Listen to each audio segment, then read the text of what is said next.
অশেষ দয়া এবং রহম থাকলে আল্লাহ সুবহানাহু ওয়া তাআলার মহান মাস আল্লাহ তাআলা আমাদেরকে যদি হায়াতে বাঁচিয়ে রাখেন, হয়তো আমরা রমজান মাসে পুষতেও পারি, আবার হায়াত না থাকলে তাহার আগেও চলে যেতে পারি। তাই আমরা সূরাতুল হুজুরাতের আলোচনা রমজানের আগেই শেষ করার চেষ্টা করব। আল্লাহ সুবহানাহু ওয়া তাআলা বলেন, ইয়া আইয়ুহাল্লাযীনা আমানু লা ইয়াসখার কওমুম মিন কওম, হে বিশ্বাসীগণ, লা ইয়াসখার কওমুম মিন কওম, কোন দল যেন অন্য কোন দলকে ঠাট্টা বিদ্রূপ না করে। আল্লাহ তাআলা এই আয়াতের মাধ্যমে নিষেধ করতেছেন, ইয়া আইয়ুহাল্লাযীনা আমানু লা ইয়াসখার কওমুম মিন কওম, এ মুমিনগণ, তোমরা একদল অন্য দলকে ঠাট্টা বিদ্রূপ করিও না। আসা আন ইয়াকুনু খায়রাম মিনহুম, হতে পারে তোমরা যাদেরকে ঠাট্টা বিদ্রূপ করতেছ, ঠাট্টাকারীরা, তোমরা যাদেরকে ঠাট্টা বিদ্রূপ করতেছ, তাদের দাম, তাদের ইজ্জত সুনাম আল্লাহ তাআলার কাছে তোমাদের থেকে অনেক অনেক বেশি। তোমরা যাদেরকে ঠাট্টা বিদ্রূপ করতেছ, তাদের দাম আল্লাহ তাআলার কাছে অনেক বেশি। ওয়ালা নিসাউম মিন নিসা, এবং আল্লাহ তাআলা বলেন, ও আমার বান্দিরা, ও নারী জাতিরা, তোমরা এক নারী অপর নারীকে ঠাট্টা বিদ্রূপ করিও না। কিছু নারী অন্য নারীর উপর ঠাট্টা বিদ্রূপ করিও না। আসা আন ইয়াকুন্না খায়রাম মিনহুন্না, হতে পারে যে সমস্ত নারীরা অন্য নারীদেরকে নিয়ে ঠাট্টা বিদ্রূপ করতেছে, সেই নারীরা আল্লাহ তাআলার কাছে অনেক দামি, অনেক ইজ্জতওয়ালি। তোমরা তাদেরকে নিয়ে ঠাট্টা বিদ্রূপ করতেছ, তারা তো আল্লাহ তাআলার কাছে অনেক নামি দামি হয়ে গেছে। ওয়ালা তালমিজু আনফুসাকুম, এবং তোমরা পরস্পরকে নিয়ে দোষারোপ করিও না। তোমরা একে অপরকে দোষারোপ করিও না, ঘৃণা করিও না, নিন্দা করিও না। একে অপরকে ঘৃণা করিও না, নিন্দা করিও না, দোষারোপ করিও না। ওয়ালা তানাবাসু বিল আলকাব, এবং তোমরা একে অপরকে উপাধি দিয়ে ডাকাডাকি করিও না। বিসাল ইসমুল ফুসুকু বাদাল ঈমান, মন্দ নামে ডাকাডাকি করা ঈমান আনার পরে এটা পাপাচারের কাজ, এটা মুনাফিকি কাজ। বিসাল ইসমুল, মন্দ নামে ডাকা, মন্দ নামে উপাধি দিয়ে ডাকা। আল ফুসুকু, সেটা মুনাফিকি কাজ। বাদাল ঈমান, ঈমান আনার পর।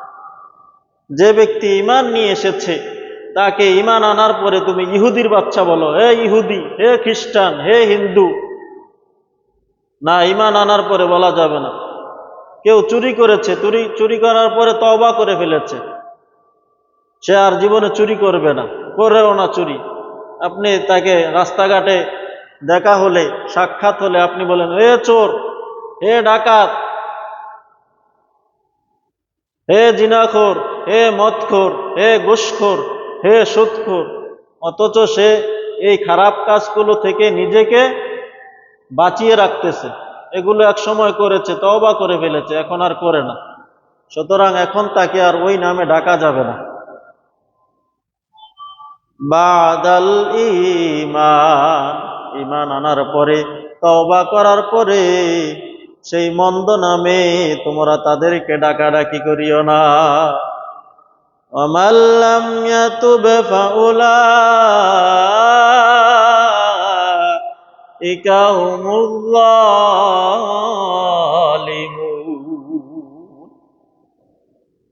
আর যারা এত কিছুর পরেও তওবা করবে না, মন্দ কাজ থেকে ফিরে আসবে না, ওই সমস্ত লোকেরাই হচ্ছে জুলুমবাজ। ফাউলাইকা হুমুল যালিমুন, ওই সকল লোকেরাই হচ্ছে জালেম সম্প্রদায়, ওই সকল লোকেরাই হচ্ছে আল্লাহ তাআলার অপছন্দনীয় বান্দাবান্দি।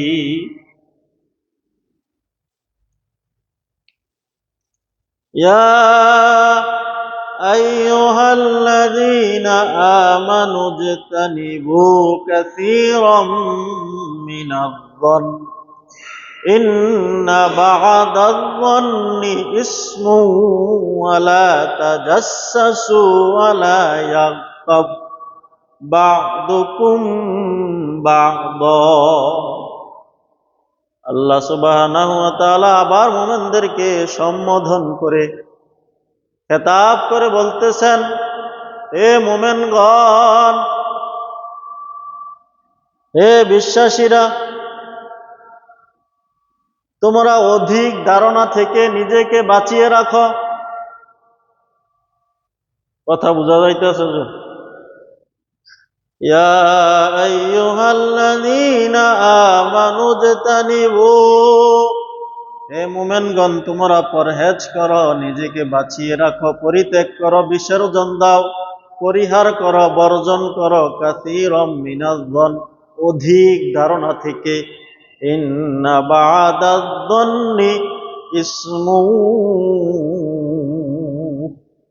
নিশ্চয় কতক ধারণা মহা অপরাধের কাজ। কতক ধারণা অনেক বড় অন্যায়, অনেক বড় অপরাধের কাজ।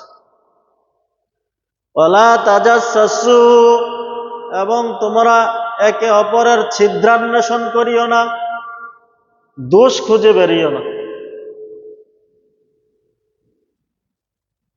একে অপরের দোষ খোঁজাখুঁজি করিও না। ওয়ালা তাজাসসু, তুমি একজনের বাড়ির কাছ দিয়ে যাইতেছ, সেই ঘরের মধ্যে কি কথা হচ্ছে জামাই বউয়ে, স্বামী স্ত্রী, এগুলো শোনার চেষ্টা করিও না। ওয়ালা তাজাসসু, একে অপরের দোষ অনুসন্ধান করিও না, ছিদ্রান্বেষণ করিও না।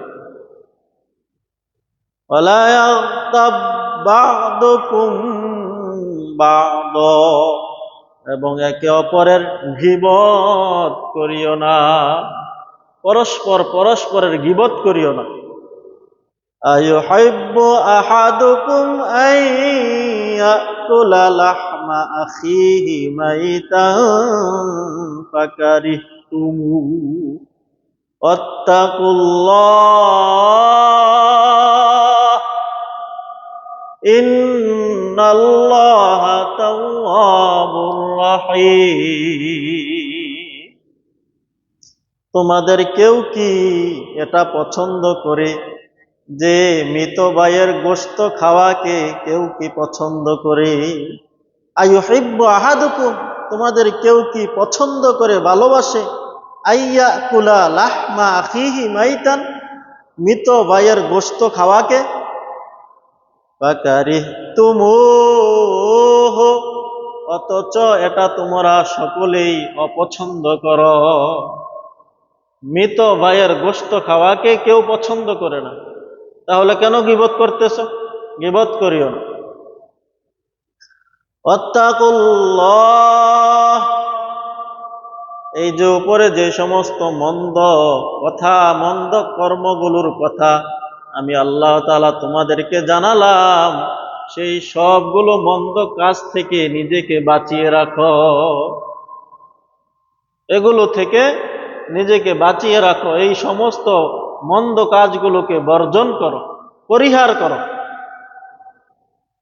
এই সমস্ত মন্দ কাজগুলো প্রত্যাখ্যান করো, ঘৃণা ভরে প্রত্যাখ্যান করো। ইন্নাল্লাহা তাওয়াবুর রহিম, নিশ্চয় আল্লাহ সুবহানাহু ওয়া তাআলা অধিক তওবা কবুলকারী, আর রহিম, তিনি দয়াময়। ইয়া আইয়ুহান নাস ইন্না খালাকনাকুম মিন যাকারিন ওয়া উনসা, এ লোক সকল, আমি তোমাদেরকে সৃষ্টি করেছি একজন পুরুষ এবং একজন নারী থেকে। আমি তোমাদেরকে একজন পুরুষ এবং একজন নারীর মাধ্যমে সৃষ্টি করেছি। মিন যাকারিন ওয়া উনসা وجعلناكم شعوبا وقبائل لتعارفوا, এবং আমি তোমাদেরকে গোত্রে গোত্রে, সম্প্রদায় সম্প্রদায়, জাতিতে জাতিতে জাতিতে বিভক্ত করেছি। গোত্রে গোত্রে, জাতিতে জাতিতে, সম্প্রদায় সম্প্রদায়, কৌমে কৌমে বিভক্ত করেছি। কাউকে আমি বানিয়েছি সৈয়দ বংশ, কাউকে বানিয়েছি কুরাইশ বংশ। আর তোমরা এরকম ভাবে দুনিয়ার মধ্যে বিভিন্ন গোত্রে বিভক্ত হয়েছ। কারো নাম দিয়েছ সরকার, কারো নাম দিয়েছ চৌধুরী, কারো নাম দিয়েছ ভুইয়া, কারো নাম দিয়েছ বিভিন্ন ভাবে। এই নামগুলোর মাধ্যমে তোমরা এক গোত্র থেকে আরেক গোত্র বিভক্ত হয়েছ। কেন আমি তোমাদেরকে বিভিন্ন গোত্রে, বিভিন্ন জাতিতে বিভক্ত করলাম? আল্লাহ তাআলা বলেন লিতাআরাফু, যেন তোমরা পরস্পর পরস্পরকে চিনতে পারো। পরস্পর পরস্পরকে চিনার জন্য আল্লাহ সুবহানাহু ওয়া তাআলা আমাদেরকে বিভিন্ন জাতিতে, বিভিন্ন গোত্রে বিভক্ত করেছেন।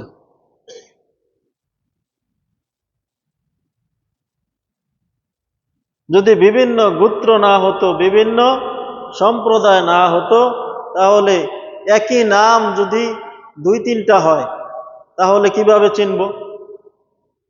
তখন তাকে ওই উপাধি দিয়ে চিনা যাবে, গোত্রের মাধ্যমে চিনা যাবে যে সে সৈয়দ বংশ, উমক উমক উমকরে, উমকের দরকার আমার, তো উমক দুইটা আছে, তিনটা আছে, একটা নামে কতজন থাকে, তখন উপাধি দিয়ে যখন বলা হবে উমক গোত্রের, তখন চিনা যাবে।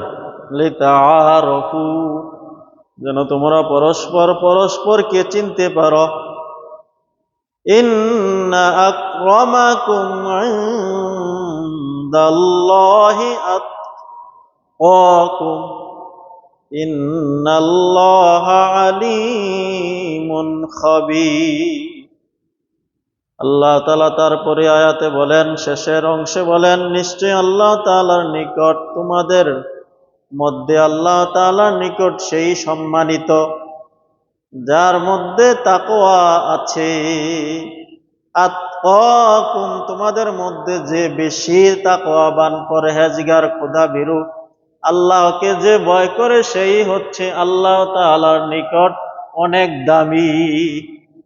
সে উচ্চ বংশের হোক না কেন, তার মধ্যে তাকওয়া নাই, তার মধ্যে আল্লাহ তাআলার ভয় নাই, তাহলে সে উচ্চ বংশ হওয়ার পরেও আল্লাহ তাআলার কাছে সে নিন্দনীয়। আবার আরেকজন ব্যক্তির বংশ মর্যাদা কিছুই নেই, টাকা পয়সা কিছুই নেই, নেতৃত্বের কোন নেতৃত্ব নেই, ক্ষমতা নেই, কিন্তু তার মধ্যে আল্লাহ তাআলার ভয় আছে, আল্লাহ তাআলার মারিফাতের পরিচয় তার মধ্যে আছে, আল্লাহ তাআলার খৌফ তার মধ্যে আছে, তাহলে সে আল্লাহ তাআলার কাছে অনেক অনেক দামি। আর একজন ব্যক্তি বংশ মর্যাদা ভালো, টাকা পয়সার অভাব নাই, বাড়ি গাড়ির অভাব নাই, ক্ষমতাধর, কিন্তু আল্লাহ তাআলার ভয় নাই, তাকওয়া নাই, খোদাভীরু নাই, তাহলে আল্লাহ তাআলার কাছে সে নিকৃষ্ট।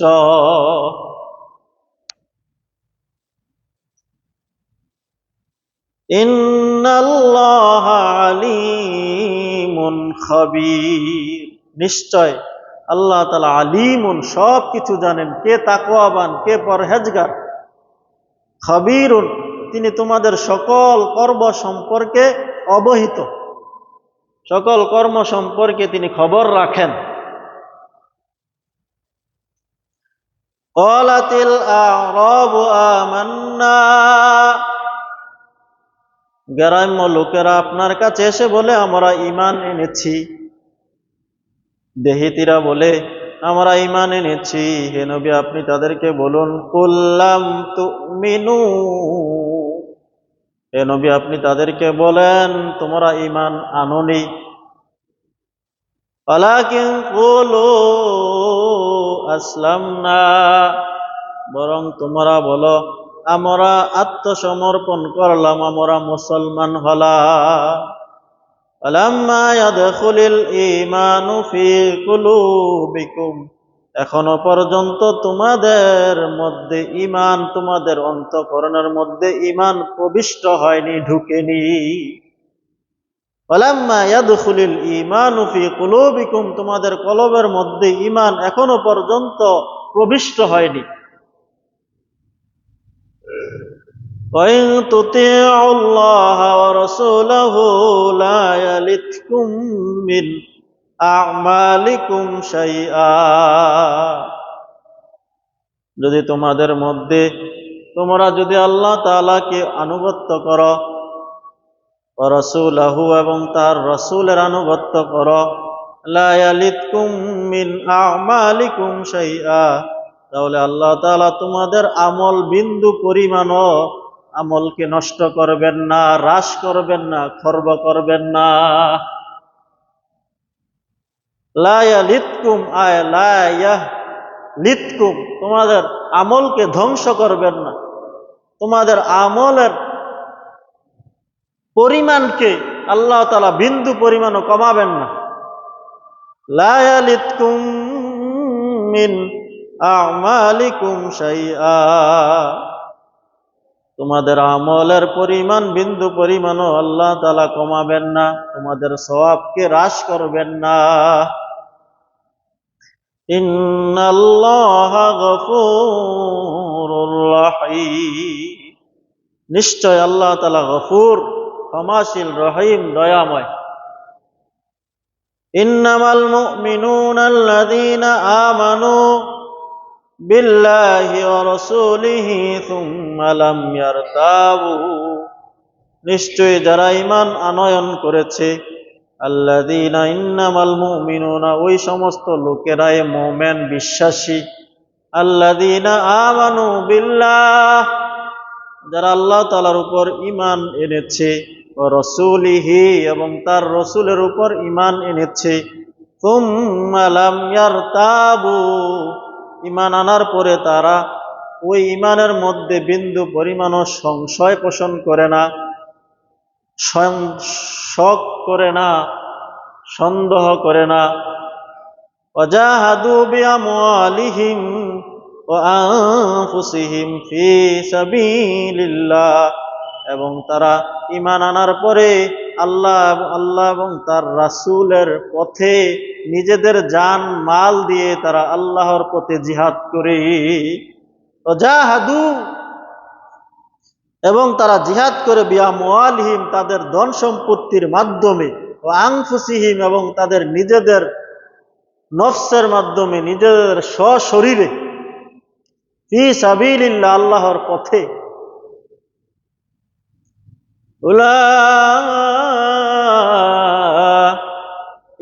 হুমুস সাদিকুন, ওই সকল লোকেরাই সত্যনিষ্ঠ, ওই সকল লোকেরাই সৎ পথের পথিক, সত্যগামী, যারা ঈমান আনয়ন করে আল্লাহ তাআলার উপর এবং তার রাসূলের উপর। ঈমান আনার পরে বিন্দু পরিমাণও সেই আল্লাহ এবং তার রাসূল এবং তাহার আনিত সকল বিধিবিধানের উপর বিন্দু পরিমাণও সন্দেহ পোষণ করে না, এবং নিজেদের জান মাল এবং নিজেদের নফসের মাধ্যমে আল্লাহ তাআলার পথে যখনই জিহাদের ডাক আসে তখনই আল্লাহ তাআলার পথে নিজেদের জান মাল দিয়ে আল্লাহ তাআলার এলায়ে কালিমাতুল্লাহকে উঁচু করার লক্ষ্যে ঝাঁপিয়ে পড়ে, তারাই হচ্ছে সত্যবাদী, তারাই হচ্ছে সফলকাম।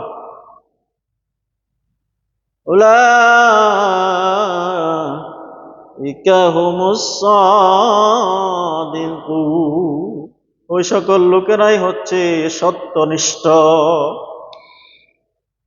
কুল আতুআল্লিমুনাল্লাহা বিদীনিকুম, হে নবী আপনি তাদেরকে জানিয়ে দিন, আতুআল্লিমুনাল্লাহা বিদীনিকুম, তারা কি আল্লাহ তাআলাকে জানিয়ে দিয়েছে বিদীনিকুম, তাদের ধর্মের ব্যাপারে।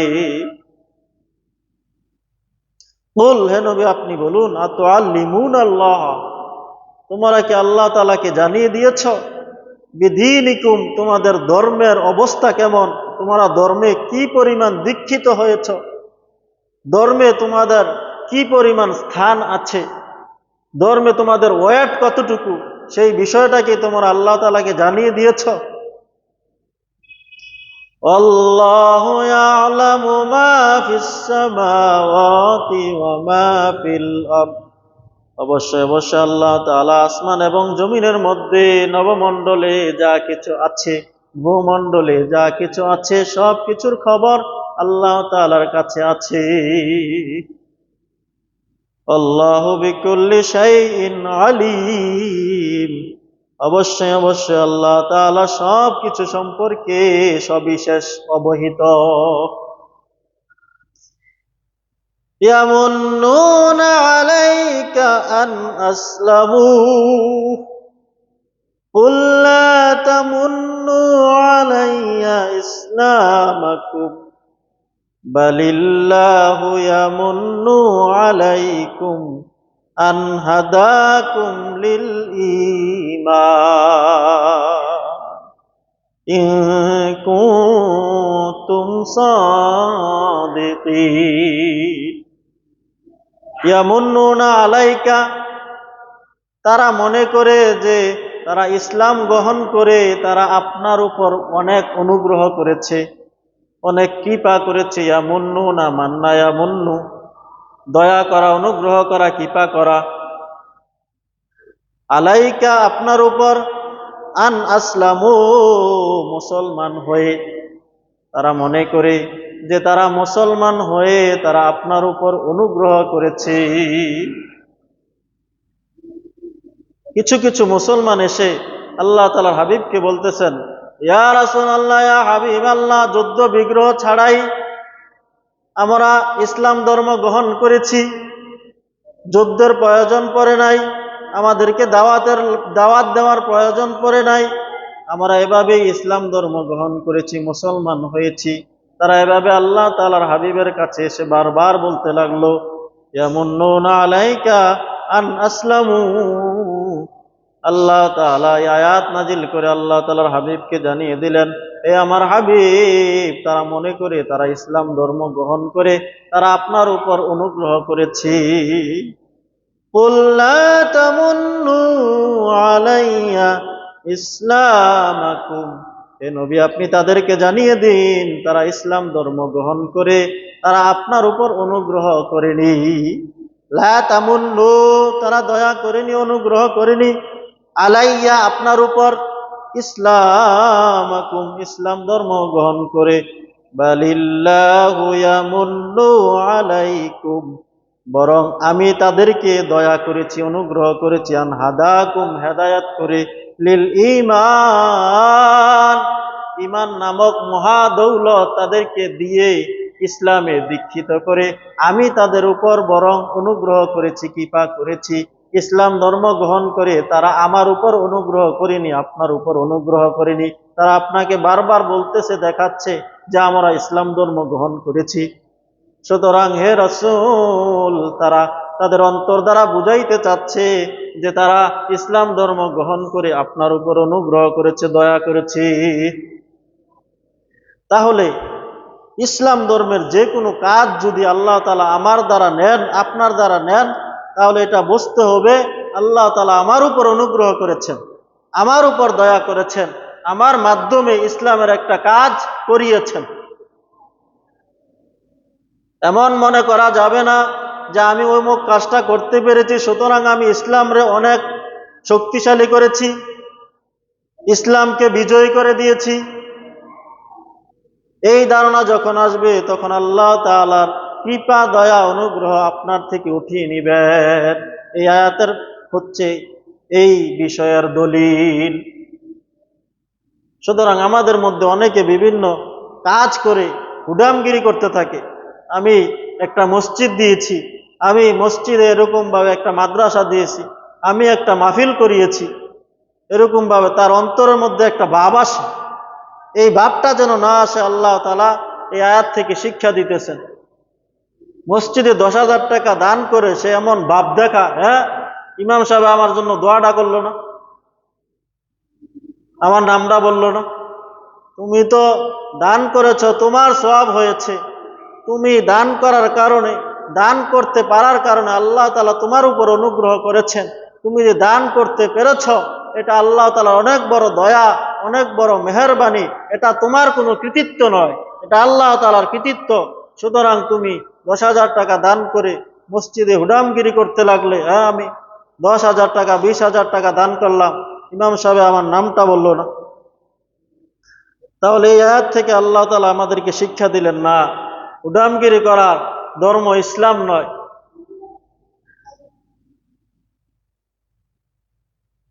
ইয়ামুন্নুনা আলাইকা আন আসলামু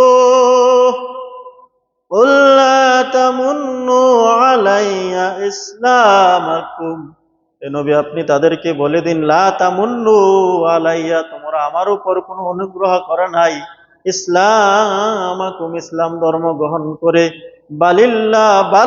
বালিল্লাহু, বরং আল্লাহ তাআলা ইয়ামুন্নু আলাইকুম, তোমাদের উপর অনুগ্রহ করেছেন, দয়া করেছেন, আন হাদাকুম লিল ঈমান, ঈমানের মতো মহা দৌলতের মাধ্যমে তোমাদেরকে হেদায়েত করার কারণে, পথ প্রদর্শন করার কারণে, সিরাতে মুস্তাকিম, তোমাদেরকে সিরাতে মুস্তাকিমের পথিক বানানোর কারণে, কুনতুম সাদিকিন, যদি তোমরা সত্যবাদী হয়ে থাকো, তাহলে ইসলামের যে কোনো কাজ করতে পারলে আলহামদুলিল্লাহ বলবে, আল্লাহ তাআলার শুকরিয়া আদায় করবে, তাহলেই তোমরা সত্যবাদী হিসাবে আল্লাহ তাআলার দরবারে পরিগণিত হবে। আর যদি হুডামগিরি দেখাও যে আমি তো অমুক কাজটা করতে পেরেছি, তাহলে আল্লাহ তাআলার কাছে তুমি 4 পয়সার দামও পাবে না। ইন্নাল্লাহা ইয়ালামু গায়বাস সামাওয়াতি ওয়াল আরদ, নিশ্চয় আল্লাহ তাআলা আসমান এবং জমিনের মধ্যে যা কিছু হচ্ছে, যা কিছু হবে, যা কিছু হয়, অদৃশ্যে অদেখায় যা কিছু হইতেছে, সব কিছুর খবর আল্লাহ তাআলার কাছে আছে। সুতরাং তুমি কোন উদ্দেশ্যে দান করছো? হুডামগিরি দেখানোর জন্য দান করেছো না, আল্লাহ তাআলাকে সন্তুষ্ট করার জন্য দান করেছো, এই খবর আল্লাহ তাআলার কাছে আছে। তুমি যদি নেক নিয়তে দান করে থাকো, তোমার দোয়ার প্রয়োজন নয়, সাথে সাথে আল্লাহ তাআলা কবুল করে নিয়েছেন। আল্লাহু বাসীরুম বিমা তা'মালুন, অবশ্যই আল্লাহ তাআলা বাসীর, প্রত্যক্ষ দর্শনকারী, অবলোকনকারী, বিমা তা'মালুন, তোমরা যে সমস্ত আমল কর্ম করতেছো সব কিছুই আল্লাহ তাআলা কুদরতি চোখে দেখতেছেন। তাহলে এই পর্যন্ত সূরাতুল হুজুরাতের 18টা আয়াত দ্বিতীয় রুকুর শেষ আয়াত পর্যন্ত আমরা সালিস তরজমা সরল অনুবাদ করলাম। আমাদের আলোচনা চলতেছিল সূরাতুল হুজুরাতের দ্বিতীয় রুকুর 9 এবং 10 নং আয়াত থেকে। সে আয়াতের মধ্যে আমরা গত জুমায় জেনেছি যে যদি পরস্পর মুসলমানের মধ্যে দ্বন্দ্ব হয়, সংঘাত হয়, যুদ্ধে জড়িয়ে পড়ে, তখন করণীয় কি, সেই আয়াতের মধ্যে আল্লাহ তাআলা বলেছেন সংক্ষেপে। এর বিস্তারিত বিবরণ দিয়েছেন আল্লাহ তাআলার হাবিব হাদিসের মধ্যে। 1 নম্বর, আমরা গত জুমায় বলেছি যখন পরস্পর মুসলমানের মধ্যে যুদ্ধ হয়, যেমন আফগানিস্তান এবং পাকিস্তানের মধ্যে যুদ্ধ হচ্ছে, তখন অন্যান্য মুসলিম কান্ট্রিগুলোর কি করণীয় আল্লাহ তাআলা আয়াতের মধ্যে বলে দিলেন। তোমাদের জন্য করণীয় হচ্ছে উভয়ের মধ্যে পরস্পরের মধ্যে যুদ্ধকে মিটিয়ে দেওয়া, সন্ধি করিয়ে দেওয়া, সলাহ করে দেওয়া, সংশোধন করে দেওয়া, যুদ্ধকে মিটিয়ে দেওয়া। যুদ্ধ মিটাতে গিয়ে যদি মিথ্যার আশ্রয় নিতে হয়, তারপরে মিথ্যা কথা বলেও মিথ্যার আশ্রয় নিয়েও তোমরা মুসলমানের মধ্যে যুদ্ধকে বন্ধ করে দিবে। 1 নম্বর নির্দেশ, প্রাণপণে চেষ্টা করবে, শত চেষ্টা করবে যেন মুসলমান পরস্পরের মধ্যে যুদ্ধ না হয়। সুতরাং আফগানিস্তানকে আমাদের চিরশত্রু, চেনা জানা শত্রু ভারত, ইন্ডিয়া উস্কাইয়া দিচ্ছে, আর পাকিস্তানের সেনাবাহিনীকে উস্কিয়ে দিচ্ছে আমেরিকা। উভয়টাই আমাদের শত্রু, অথচ আমরা মুসলমান হয়ে আমরা বুঝতেছি না।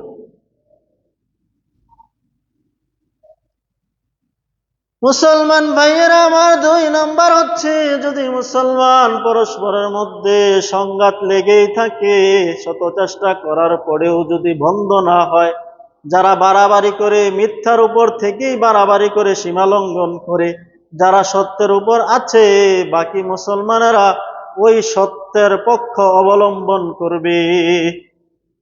সত্যের পক্ষ অবলম্বন করে মিথ্যাকে পরাজিত করার চেষ্টা করবে।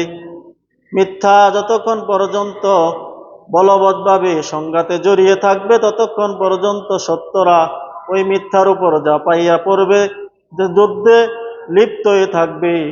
এর মধ্যেও চেষ্টা করবে কিভাবে সন্ধি করা যায়। যখনই তারা ফিরে আসবে, সাথে সাথেই ইনসাফের সাথে জুলুম বন্ধ করে, ইনসাফ প্রতিষ্ঠা করে উভয় দলের মধ্যে সন্ধি করে দিবে। 2 নম্বর পর্যন্ত আলোচনা চলেছিল। 3 নম্বর হচ্ছে, যদি মুসলমানের মধ্যে 2 দলের মধ্যে সংঘাত, সংশয়, যুদ্ধ লেগেই থাকে, আর যুদ্ধের কারণ বোঝা না যায় যে কোন পক্ষে সত্যের উপর আছে, কোন পক্ষে মিথ্যার উপর আছে, এটা যদি বোঝা না যায়, 2 ভাই ঝগড়া লেগেছে, 2 দল ঝগড়া লেগেছে মুসলমানের মধ্যে, কোন দল সত্যের উপর আছে এবং কোন দল মিথ্যার উপর আছে, এটা যদি জানা না যায়, বোঝা না যায়, তখন ওই সময়টাকে বলা হয় ফিতনার সময়। কোন দল সত্যের উপর আছে, কোন দল মিথ্যার উপর আছে, না উভয় দলই মিথ্যার উপর আছে, না উভয় দলে সত্যের উপর আছে, এটা যদি জানা না যায় শত চেষ্টার পরেও, তাহলে ওই সময়টাকে বলা হয় ফিতনার সময়। ওই অবস্থাটাকে বলা হয় ফিতনার অবস্থা।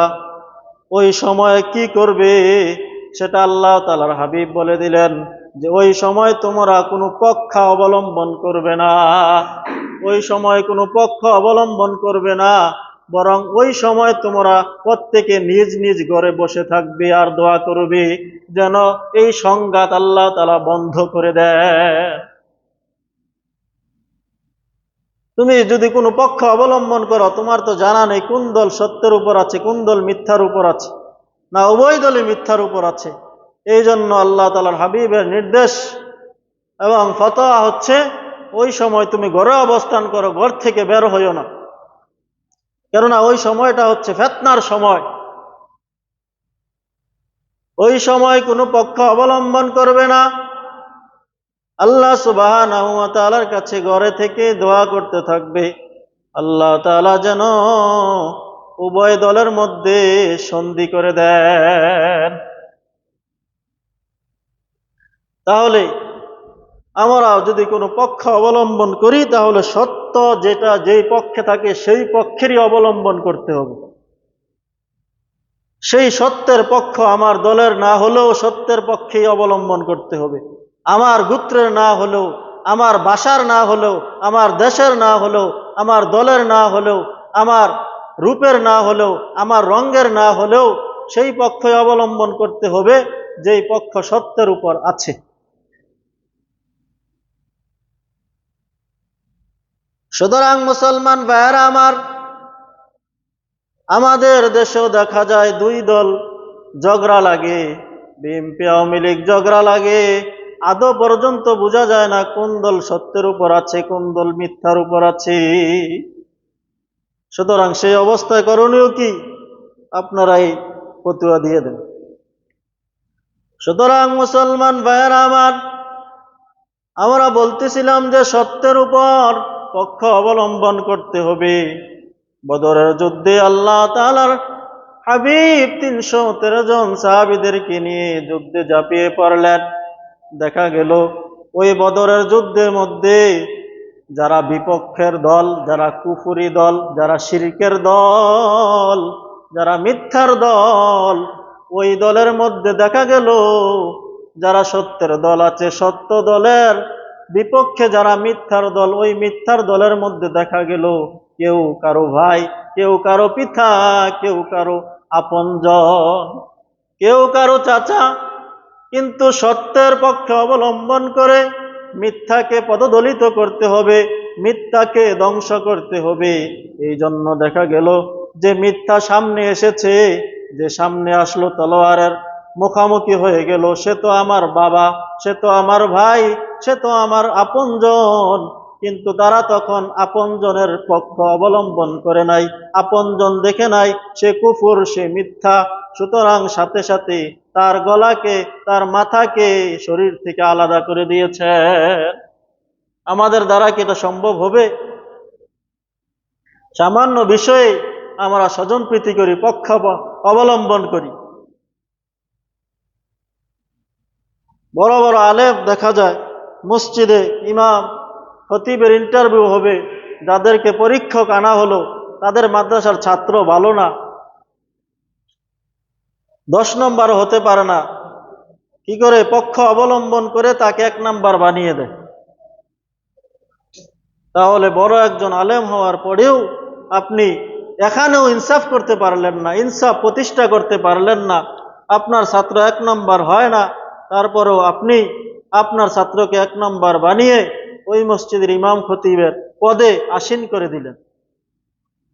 অথচ সাহাবায়ে কেরাম বদরের যুদ্ধে আপনজন, একদিন আগেও এক থালার মধ্যে বসে ভাত খেয়েছেন, কিন্তু কুফুরের কারণে তাকে এরকম ভাবে সামনে পড়েছে, গলা কেটে দিয়েছেন, মাথা কেটে দিয়েছেন। যুদ্ধের পরে যখন ইকরামা রাদিয়াল্লাহু তাআলা আনহু মুসলমান হলেন, আবু বকর সিদ্দিক রাদিয়াল্লাহু তাআলা আনহুর ছেলে মুসলমান হলেন, ইকরামা রাদিয়াল্লাহু তাআলা আনহু আবু বকরকে বলতেছেন, ও আমার আব্বাজান, বদরের যুদ্ধে আপনি আমার সামনে অনেকবার পড়েছেন, আমার যদি আব্বার মায়া না থাকতো তাহলে আমি আপনাকে কয়েকবারই আপনাকে দুনিয়া থেকে বিদায় করে দিতে পারতাম, আপনাকে আমি হত্যা করতে পারতাম।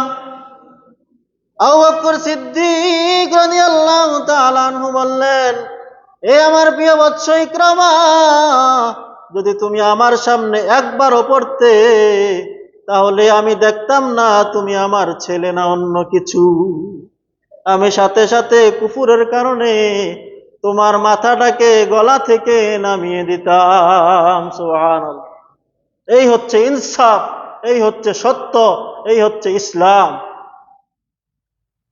আজকে আমাদের মধ্যে ইনসাফ নাই, সুবিচার নাই, সত্য নাই, সত্য নাই, বিচার নাই, না থাকার কারণে প্রত্যেক দিন বাংলাদেশে হাজার হাজার খুন হচ্ছে, বিচার হচ্ছে না, ইনসাফ নাই, সত্য নাই, ইসলাম নাই। ইংরেজ আমলে ভারতের একটি ঘটনা, একটা জমি নিয়ে সংঘাত মুসলমান এবং হিন্দুদের মাঝে। ইংরেজ বিচারক কি করবে জানে না। মুসলমান দাবি করে এই জমিটা আমাদের, হিন্দুরা দাবি করে এই জমি আমাদের। হিন্দুদের দাবি হচ্ছে এই জমি আমাদের, যদি এই জমি আমাদেরকে দিয়ে দেন তাহলে আমরা এই জমির মধ্যে মন্দির তৈরি করব, মন্দির বানাবো। মুসলমান দাবি করে এই জমি আমাদের, যদি আপনি এই জমি দেন তাহলে আমরা এই সম্পূর্ণ জমির মধ্যে মসজিদ নির্মাণ করব। উভয়ে দাবি করতেছে, উভয়ে দাবি করে এই জমি আমাদের। ইংরেজ শাসক বুঝতেছে না যে কে সত্য কথা বলতেছে, কে মিথ্যা কথা বলতেছে, সুতরাং সে কার পক্ষে রায় দিবে বুঝতে পারতেছে না। তখন হিন্দুদের মধ্যে কিছু লোক ওই ইংরেজের কানে কানে বলল, এই যুগের মধ্যে একজন বড় আলেম আছে যিনি ইনসাফের সাথে বিচার করেন, সত্যের রায় দেন, সুতরাং সে যে রায় দিবে সেটাই আমরা মেনে নিব। আপনি তো রায় দিতে পারতেছেন না, বুঝতেছেন না, সুতরাং সেই মুসলমান আলেম যেই রায় দিবে আমরা সেই রায় মেনে নিব। কিন্তু সেই আলেমের নাম বলা যাবে না।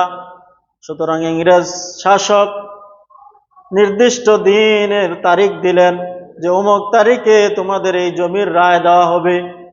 সুতরাং অন্যান্য হিন্দুরা তাদের নেতৃস্থানীয় হিন্দুদেরকে বলল, তোমরা এটা কি করলে? তোমরা মুসলমান আলেমকে শাসক বানালে, বিচারক বানালে, সুতরাং সেই বিচারক তো আমাদের পক্ষে রায় দিবে না। অন্যান্য হিন্দুরা তাদের প্রতি গুসা হলেন, রাগ করলেন। তারা বলল, না না, মুসলমান আলেম কখনো মিথ্যার উপর রায় দিবে না, তোমরা আমাদের উপর আস্থা রাখতে পারো, ভরসা রাখতে পারো। সুতরাং নির্দিষ্ট দিন আসলো, মুসলমান একত্রিত হলেন, হিন্দুরা একত্রিত হলেন। ওই নির্দিষ্ট দিনে দেখা গেল ওই আলেম ওই মাওলানা হিন্দুদের পক্ষে রায় দিয়ে দিলেন। সে আলেম বললেন, এই জমিটা মুসলমানের নয়, এই জমিটা আমার বিশ্বাস এবং সত্যকারের বিশ্বাস হচ্ছে এই জমিটা হচ্ছে হিন্দুদের। যখন এই রায় দিলেন, হিন্দুদের পক্ষে রায় দিলেন, সাথে সাথে সমস্ত হিন্দুরা ওই মজলিসের মধ্যে সকলেই মুসলমান হয়ে গেলেন। সুবহানাল্লাহ। একটা সত্য রায়ে মুসলমান কতজন হলেন? তাহলে যদি সে পক্ষ অবলম্বন করতেন যে আমার মুসলমান ভাইয়ের পক্ষে রায় না দিয়ে আমি কি হিন্দুদের পক্ষে রায় দিতে পারি, তাহলে এই রায়ের কারণে একটা চির ইতিহাস হয়ে থাকতো এবং এই হিন্দুরাও মুসলমান হতো না। সাথে সাথে সকল হিন্দুরা মুসলমান হয়ে তারা বললেন, আমরা এই জায়গার মধ্যে মন্দির নয়, আমরা মুসলমান হয়েছি, এই জায়গার মধ্যে মসজিদে নির্মাণ করব। সুবহানাল্লাহ। তাহলে এই হচ্ছে মুসলমান ভাইয়েরা আমার সত্যের পক্ষে রায়। যারা ইনসাফগার তাদেরকে আপনি বিচারক বানাতে হবে। আপনি বিচারক বানালেন ইনসাফগারকে, কিন্তু সেই ইনসাফগারের বিচারকে মানলেন না, যেটা আমরা গত জুমায় আলোচনা করেছিলাম।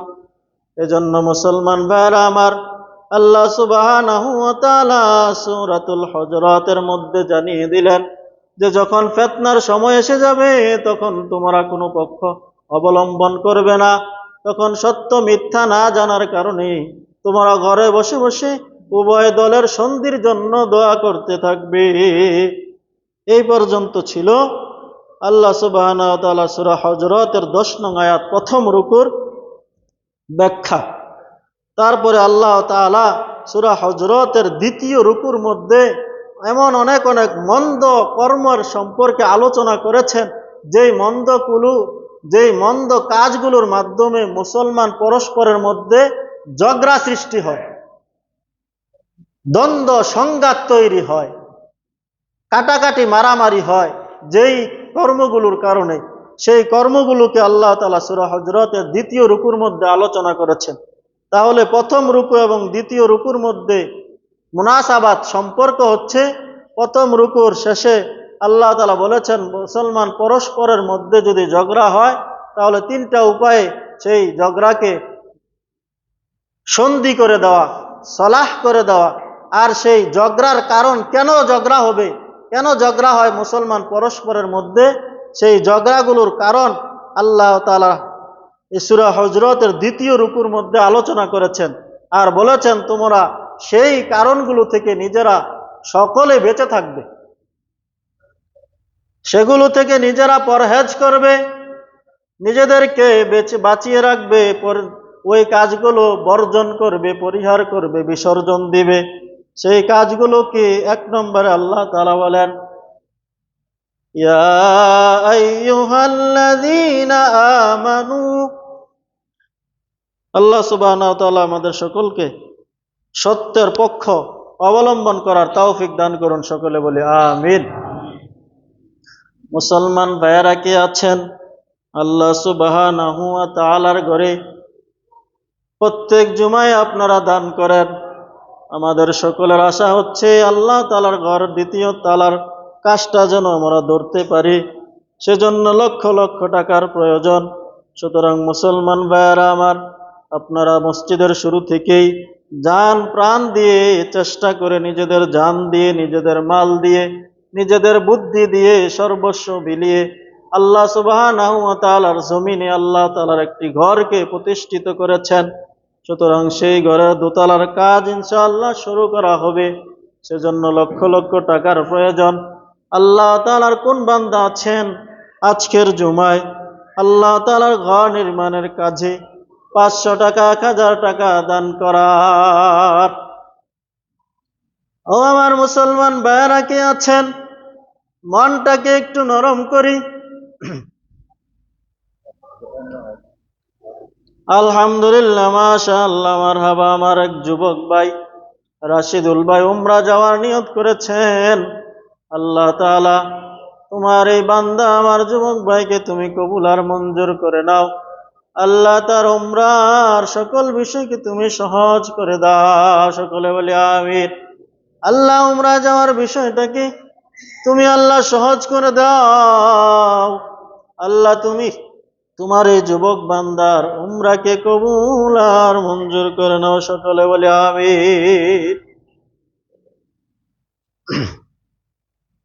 ও আমার মুসলমান ভাইরা, তারপরে কি আছি? আল্লাহ সুবহানাহু ওয়া তাআলার ঘরে নির্মাণ কাজে দান করি। দান হলো আল্লাহর বড় ইবাদত, দান করলে টাকাতে হয় বরকত। তাই জুমাতে জুমাতে জারি রাখবো এই নিয়ামত।